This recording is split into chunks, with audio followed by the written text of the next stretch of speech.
ආයිබෝවන් ගොඩක් දෙනෙක්ට තියෙන ගැටලුවක් තමයි පෞල් සංස්ථාවේ කිසියම් ගැටලුවක් ඇති වුනහම එහෙම නැත්නම් කිසියම් පාර්ශවයකට අනිත් පාර්ශවයත් සමගම මේ විවාහය තවත් කාලයක් රැගෙන යාමට විවාහය පවත්වාගෙන යාමට නොහැකි තත්ත්වයක් තුල එකිනෙකාගේ කැමැත්ත මත දික්කසාදයක් ගන්න පුළුවන්ද බැරිද කියන කාරණේ. ඇත්තටම දැනට ලංකාවේ තියෙන නීතිය අනුව එවැනි කිසිදු හේතුවක් මත තමන්ගේ කැමැත්තට දික්කසාදයක් ගන්නට බෑ. දික්කසාදයක් ගන්නවා නම් ප්‍රධාන පදනම් 3ක් තියෙනවා. ඒ පදනම් 3 මත තමයි දික්කසාදයක් අපිට ගන්න පුළුවන්. එහෙම නැත්නම් දික්කසාද නඩුවක් ගොනු කරන්න පුළුවන් වෙන්නේ.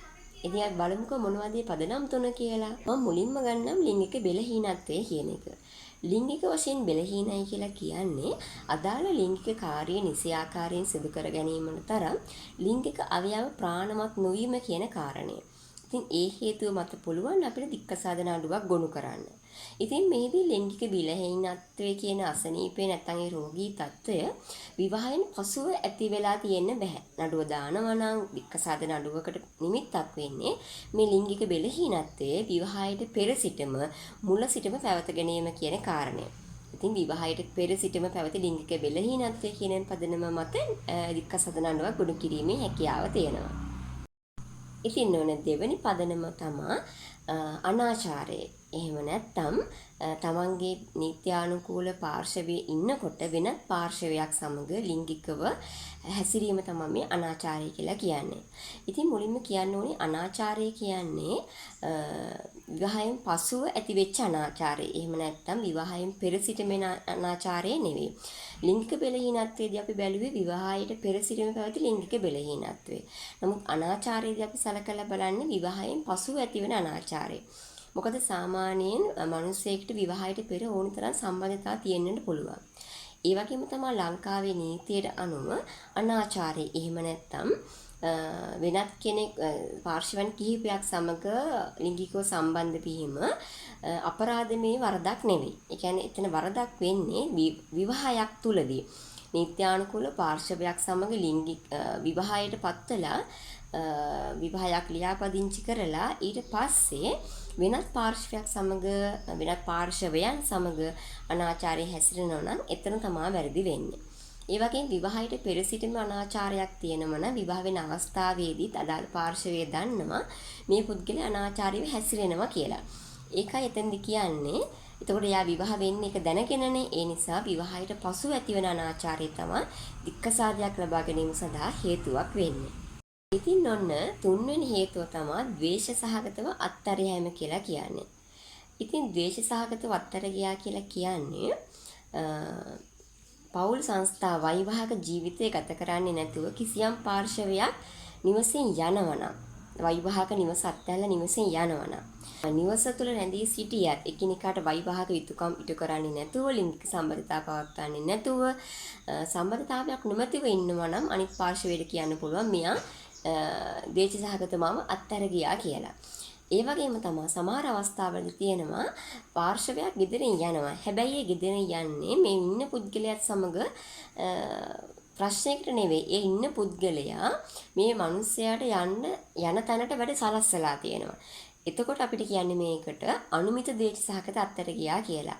එයා ගෙදරින් ගියත් එයා ගියේ ඉන්න කෙනත් එක්ක ඉන්න බැරි නිසා. ඒ නිසා මේ ද්වේෂ සහගත අත්තර යෑම කියන පදනම ආකාර දෙකකට ගන්න පුළුවන්. ද්වේෂ සහගත අත්තර යෑම සහ අනුමිත ද්වේෂ සහගත අත්තර යෑම කියලා. අනුමිත ද්වේෂ සහගත අත්තර යෑම කියලා කියන්නේ මම ආයෙත් කියන්නම්. පාර්ශවයක් ගෙදරින් යනවා. එහෙම නැත්නම් ගෙදරම ඉන්නවා වෛවාහික සම්බන්ධතාව පවත්වන්නේ නැතුව. හැබැයි එහෙම කරන්නේ ඉන්න කෙනා මෙයාව අනුමිතව ද්වේෂ සහගත අත්හැරලා. ඒ කියන්නේ වක්‍රාකාරයෙන් අර ඉන්න කෙනා තමයි නිවසේ ඉන්න කෙනා තමයි මෙයාව යන තැනට වැඩ සලස්සලා තියෙන කියන කාරණේ.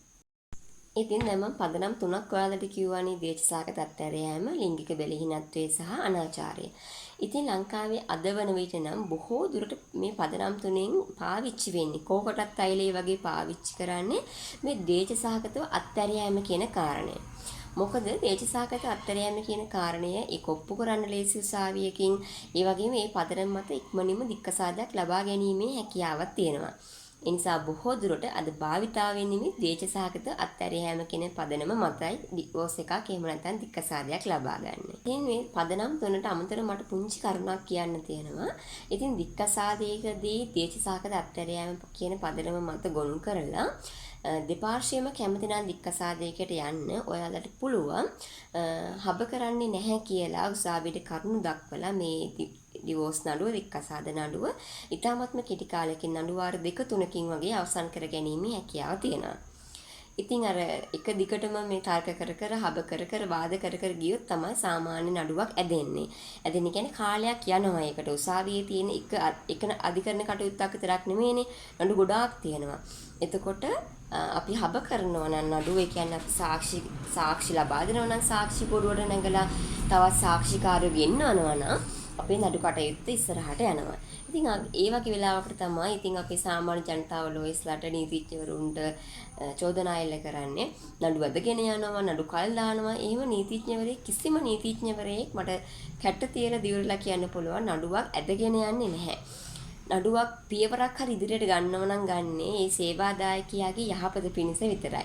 ඉතින් මට චූටි කාරණා මතක් කරන්න හිතුණා මේ අවස්ථාවේදී.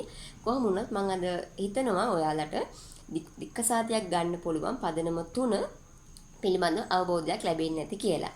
ඉතින් එහෙනම් ආයෙත් දවසක මේ වගේ වටිනා වීඩියෝ එකකින් අපි හමු වෙමු. ඔයාලා හැමෝටම ආයිබෝවන් නීතිය ගැන දැනගෙන ඉන්න.